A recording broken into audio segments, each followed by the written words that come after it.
তাই তত্ত্বকবি ভাবুক কবি শ্রদ্ধেয় অমূল্য রতন সরকার কি লিখলেন?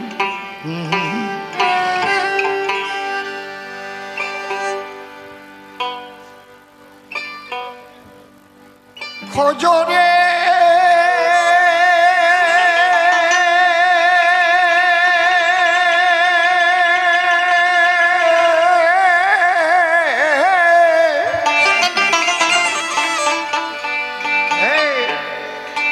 বোঝরে মন আপন ঘরে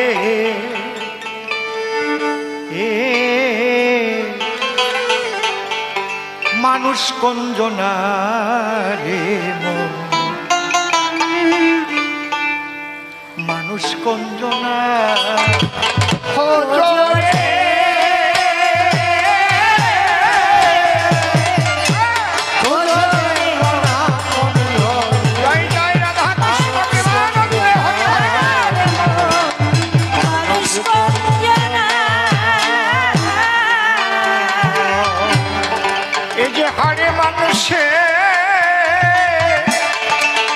জোড়া দেওয়া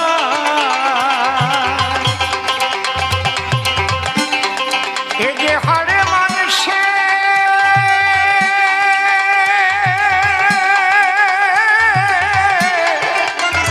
হারে মানুষে জোড়া দেওয়া হায় কি মজা ঘরখানা মানুষ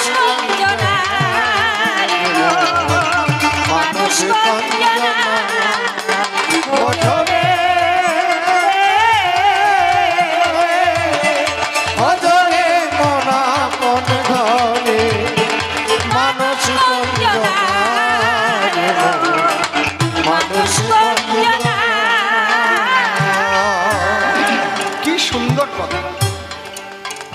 সুন্দর। আমি মানুষ আবার মানুষ খুঁজব, এই মানুষের মধ্যেই তো সেই মানুষের বসবাস। খাঁচার ভিতর অচিন পাখি কেমনে আসে যায়, তাকে ধরতে পারলে মনোবেরি গীতাম পাখি পায়। কি সুন্দর লিখেছে, তুই রইলি যে খাঁচার আসে, খাঁচা যে তোর কাঁচা বাসে, কোন দিন খাঁচা পড়বে খসে ফকির লালন ভেবে কয়। এই আমি তো মায়ের কোলের ছোট্ট শিশু ছিলাম, কই সেই অসীম, মায়ের স্তন সুধা পান করা অসীম, কোথায় গেল তার সেই দেহ?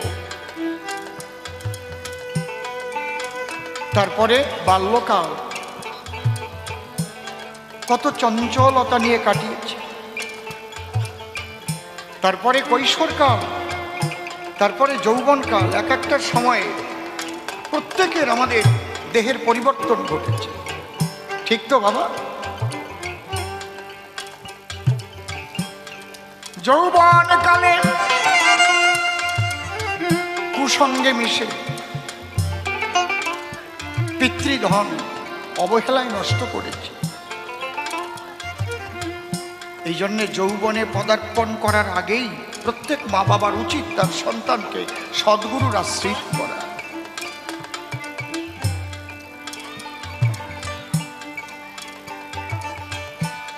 তাই না হলে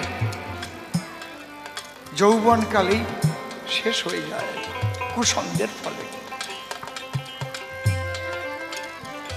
সাধুসঙ্গ সাধুসঙ্গ সর্বশাস্ত্রে কয়, লবমাত্র সাধুসঙ্গ কৃষ্ণ প্রাপ্তি হয়। কত সুন্দর গান লিখেছেন তিনি, গানের মধ্যে দিয়ে বেঁচে আছেন, আমাদের কাছে চিরজীবী হয়ে থাকবেন যতদিন পৃথিবী থাকবে। পাগল বিজয় সরকার, সেই রসের কবি রসিকলাল সরকার, ছোট দাদু ভাই নিশিকান্ত সরকার, অমূল্য রতন সরকার, এদের কোনোদিন মৃত্যু হবে না। কবি রসরাজ তারক সরকার, হরিবর সরকার, মনোহর সরকার,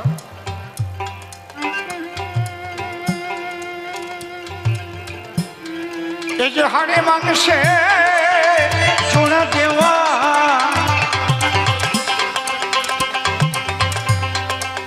হাড়ে মাংসে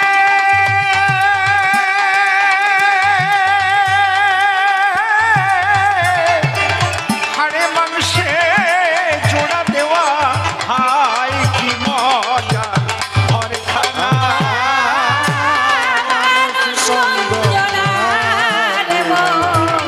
মানুষ কঞ্জনা ভোজনে ভজরে মনা মন ঘরে মানুষ কঞ্জনা মানুষ কঞ্জনা নীরব হয়ে থাকবে এ ঘর সে না থাকলে এই ঘরের ভিতর ও একদিনও তার খবর করলি না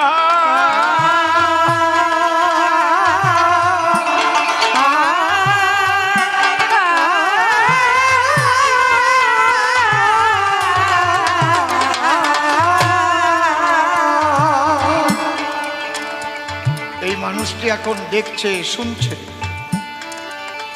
ওই মানুষটি যেদিন বেরিয়ে যাবে নীরব হয়ে আর দেখবেও না চোখ থাকবে দেখবে না কান থাকবে শুনবে না হাত থাকবে আর ধরবে না পাও থাকবে আর চলবে না আর হরিনাম উচ্চারণ করা যাবে না হরিমা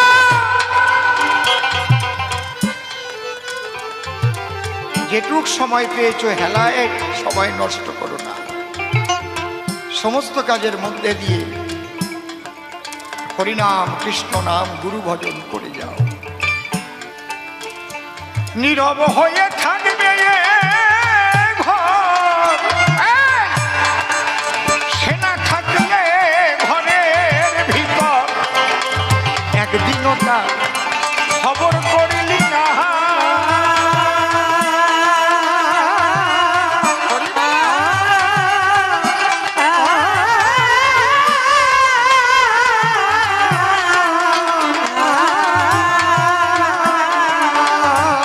সে চলে ফেরে যখন তখন ও সে চলে ফেরে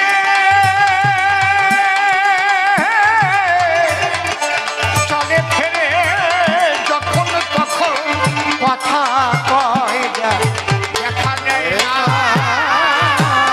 মানুষ কঞ্জনা মানুষ কঞ্জনা ভজরে ভজরে মনা মন ঘরে মানুষ কঞ্জনা মানুষ কঞ্জনা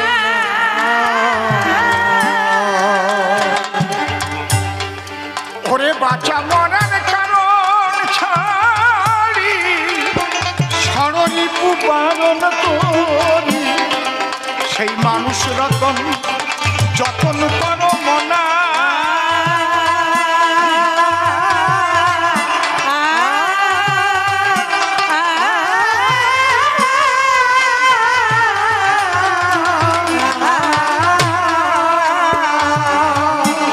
ওরে বাঁচা মরার কারণ ছাড়ি সরণিপু পালন করি মানুষ রতন যতন করো মনা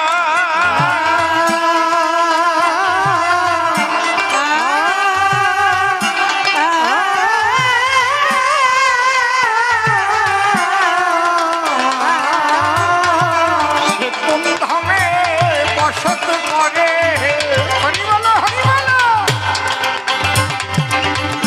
সেই মানুষ কোন ধামে দেহের কোন ধামে বসত করে দয়াল গুরুর কৃপায় তাই জানা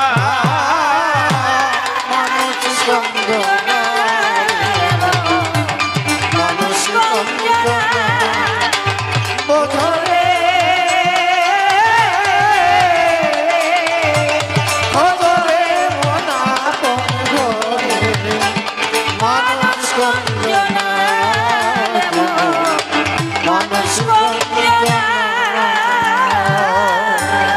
এত কোটি কোটি মানুষ, সারা পৃথিবীতে 600-700 কোটি মানুষ হয়ে গেল। এর মধ্যে সেই মানুষ কয়জন? সেই মানুষ চেনা মানুষ। এখানে পরমশ্রদ্ধেয় অমূল্যরতন সরকার বলে গেলেন, শোনো, মনে রেখো,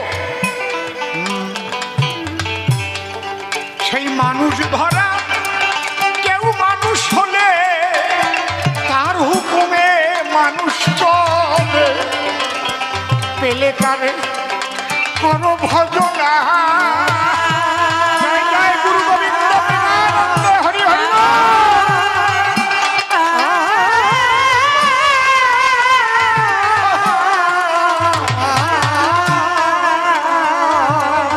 সেই মানুষ কেনা মানুষ যদি হয়, সেখানে জাতের বিচার থাকে না বাবা, একাকার হয়ে যায়।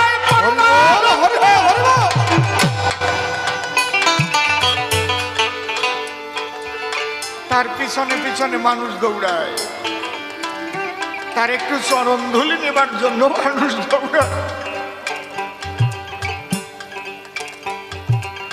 সে যে কোন জাতি কোন কুলের সে বোধ আর থাকে না, মানুষ সব ভুলে যায়।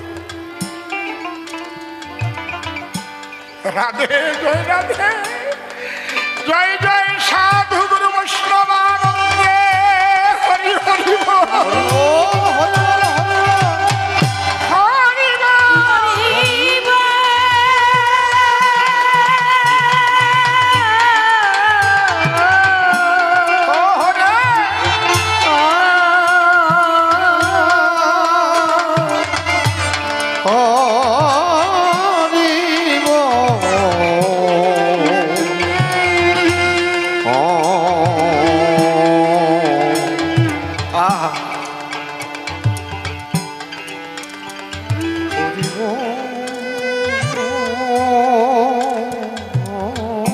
আমি 42 বছর আগের একটা ঘটনা বলছি। তখন বনগাঁ থেকে চান্দা বাজার 20 পয়সা ভাড়া ছিল বাসে, 7-8 কিলোমিটার রাস্তা।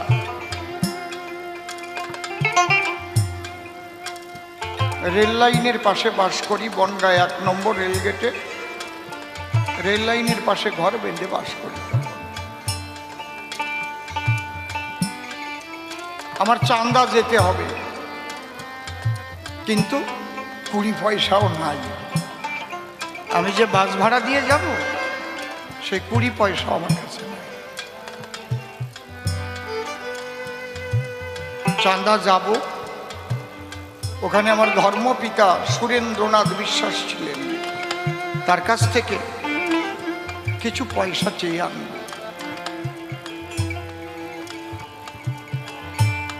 বনগাঁ থেকে হাঁটা আরম্ভ করলাম। আমার তো পয়সা নাই, পয়সা না থাকলে তো আর বাসে তুলবে না, নামিয়ে দেবে। চান্দা বাজারের আগে 2 কিলোমিটার আগে হবে, খুব বেশি হলো, কাকলিয়ামারি ব্রিজ আছে, এখনো আছে। ওই কাকলিয়ামারি ব্রিজের একটু আগে বাঁদিকে একটা মাটির বাড়ির বারান্দায় কিছু লোক বসা, আর তার মধ্যে একজন দোতারা নিয়ে গান গাচ্ছে। আমার মন চলো যাই ভ্রমণে কৃষ্ণ অনুরাগের বাগানে, সেথায় মন জুড়াবি প্রাণ জুড়াবি আনন্দ সমীরণে। যেমন খিদে লেগেছে, হেঁটে হেঁটে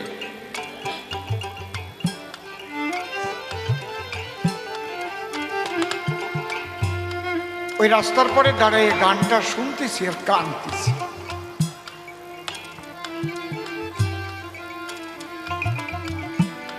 মন চলো যাই ভ্রমণে কৃষ্ণ অনুরাগের বাগানে। উনি গানটা শেষ করার পরে ওই লোকজনদের ভিতরে একজনকে ডেকে বলল, এই ওই রাস্তার পরে যে ছেলেটা দাঁড়াই আছে, দাদু সামনে বসে কথা বলেন না আপনারা, সামনে বসে আপনারা কথা বলেন না, সামনের আসনের একটা মর্যাদা আছে না?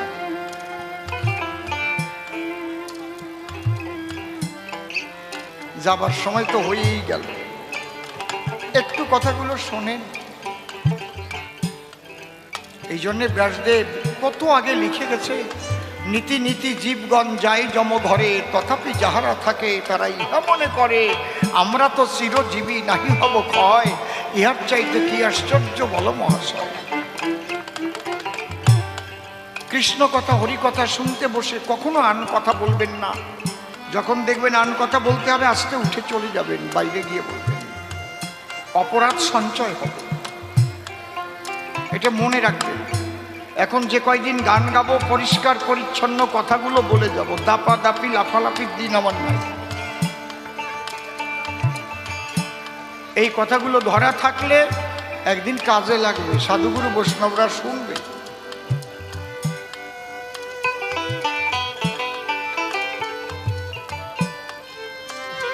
যিনি গান গাচ্ছিলেন উনি একজনকে বললেন, ওই রাস্তার পরে দাঁড়ানো যে ছেলেটা, ওরে ডাকিয়ে আন, ওর খুব খিদে লাগছে, ওর পকেটে একটাও পয়সা নেই। আমারে ডাক দিল, আমি গেলাম, আমাকে বলল বয় এখানে। ওদের বলল ঘরে কি খাবার আছে? আন।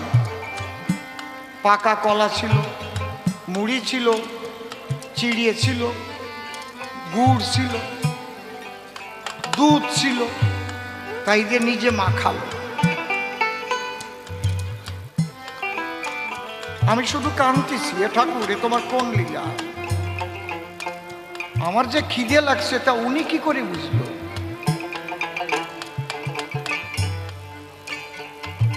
উনি নিজে মাখায় মাখায় আমার মুখে তুলে দিচ্ছে, আর উনিও কাঁদতেছে।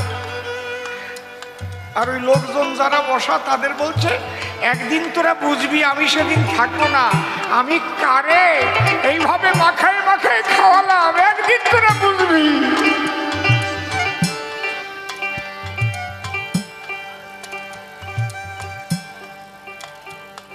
তার কয়েকদিন পরে উনি দেহত্যাগ করেছিলেন।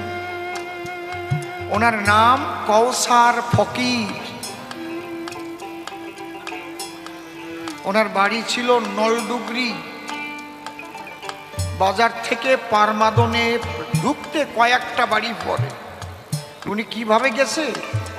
আগের দিন ওনার স্ত্রীকে বলছে, আগামীকাল আমি বৃন্দাবনের টিকিট হয়ে গেছে, আমি বৃন্দাবনে যাব। কে মুসলমান আর কে হিন্দু? সেই মানুষ ধরা মানুষের কাছে কোনো জাত থাকে না।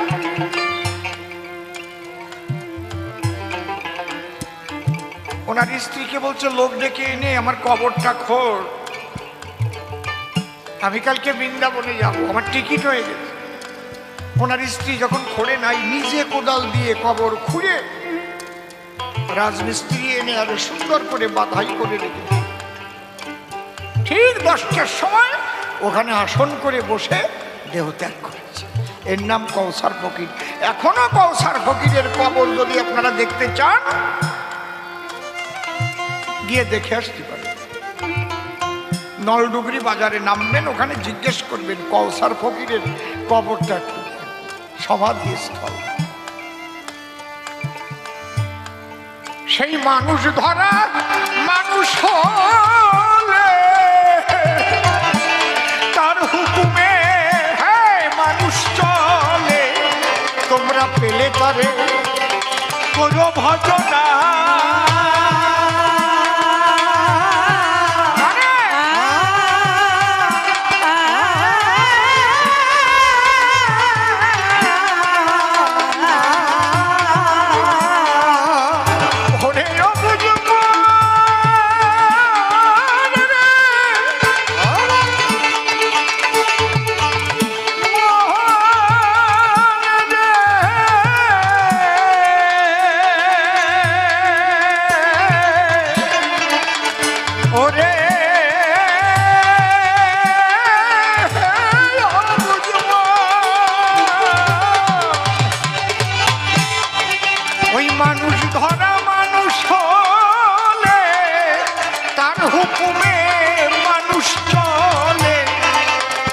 পেলে তারে কর ভজনা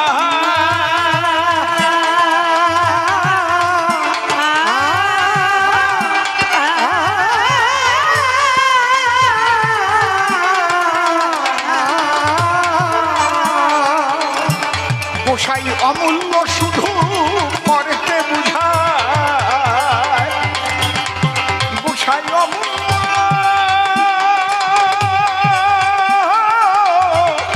গোসাই অমূল্য শুধু পরকে বুঝায় নিজে কিছু বুঝল না হরি হরি বল হরি হরি বল বিদায় বল হরি বল ও বল